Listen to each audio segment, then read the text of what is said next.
Hey fellow gamers, welcome to Gaming Basics, your one-stop solution for mastering the essentials. Let's dive in and level up together. In this video, I'm going to show you how to test run a character called Baizu in Genshin Impact.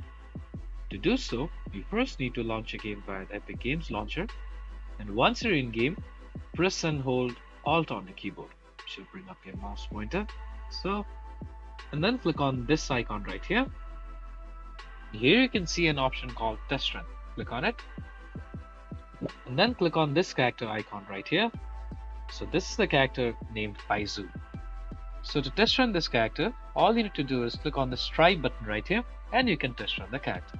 You can also choose to preview the character by clicking on this icon right here. So this is the character called Baizu. If you found this video helpful, please give us a thumbs up.